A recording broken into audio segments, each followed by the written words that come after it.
Hello friends, இந்த வீடியோவில் தேங்காய் அதுக்கப்புறம் சர்க்கரை இந்த ரெண்டு பொருள் இருந்தால் போதுங்க. ஒரு சூப்பரான ஸ்வீட் ரெசிபி 10 நிமிஷத்தில் பண்ணலாம்.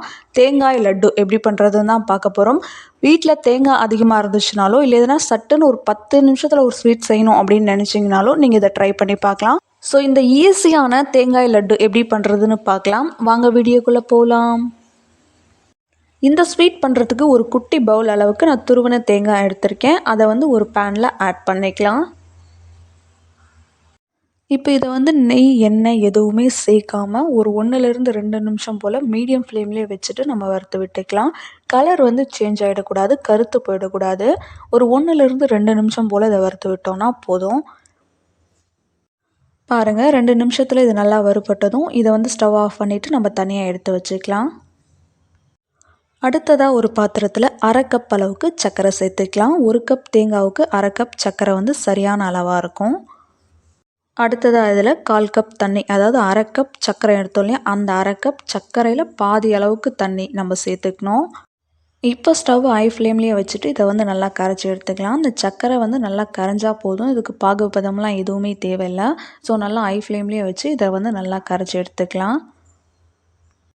இந்த சர்க்கரை நல்லா கரைய ஆரம்பித்ததும் இதில் ஒரு 2 ஏலக்காவை தட்டிட்டு ஆட் பண்ணியிருக்கேன் வாசனைக்காக. நீங்கள் ஏலக்காய் பவுடர் கூட ஆட் பண்ணிக்கலாம், இல்லைனாலும் பரவாயில்ல. இது ஆப்ஷனல் தான். இப்போ இதை கலந்து விட்டு இந்த சர்க்கரை நல்லா கரைஞ்சி வர வரைக்கும் இதை கொதிக்க விடலாம். இந்த சர்க்கரை நல்லா கரைஞ்சதுக்கப்புறமா ஒரு 2 நிமிஷம் இதை அப்படியே கொதிக்க விட்டோம் அப்படின்னா இந்த மாதிரி லைட்டாக ப்ரௌன் கலருக்கு சேஞ்ச் ஆகும். இந்த கலர் வர வரைக்கும் இதை நம்ம நல்லா கொதிக்க விடலாம். இந்த சர்க்கரை ப்ரௌன் கலருக்கு மாறி வந்ததும் நம்ம வறுத்து எடுத்து வச்சுருக்கக்கூடிய தேங்காயை இதோட ஆட் பண்ணிக்கலாம். தேங்காயை ஆட் பண்ணிவிட்டு இதை நம்ம நல்லா கலந்து விடணும். இதை நல்லா கலந்து விட்டு ஒரு 3-4 நிமிஷத்துக்கு இதை நம்ம நல்லா இதை வேக விடணும். அப்போ தான் அந்த சர்க்கரை பாகு வற்றி இந்த தேங்காவோடு சேர்ந்து நல்லா வெந்து வரும்.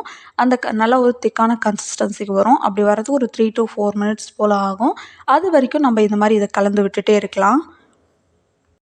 3-4 நிமிஷத்துக்கு அப்புறமா அந்த சர்க்கரை பாகு நல்லா வற்றி இந்த தேங்காவோட ஒன்று சேர்ந்து வந்ததுக்கப்புறமா இந்த ஸ்டவ் நம்ம ஆஃப் பண்ணிக்கலாம். ஆஃப் பண்ணிவிட்டு இதை ஒரு 5 நிமிஷம் ஆற விட்டுறலாம்.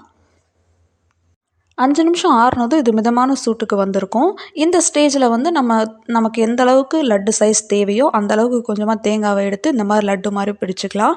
நல்லா அழுத்தம் கொடுத்தே நம்ம பிடிச்சி எடுத்துக்கலாம். பாருங்கள், லட்டு ரெடி ஆகிடுச்சு. இதே மாதிரி மீதி இருக்கக்கூடிய எல்லாத்தையுமே நம்ம லட்டுவாக பிடிச்சி எடுத்துக்கலாம். அவ்வளோதாங்க, 2 பொருளை பயன்படுத்தி ஒரு சூப்பரான தேங்காய் லட்டு நம்ம செஞ்சுருக்கோம். இதே மாதிரி செஞ்சு பார்த்துட்டு ஃபீட்பேக் சொல்லுங்கள். வேறு ஒரு வீடியோவில் பார்க்கலாம். பாய்.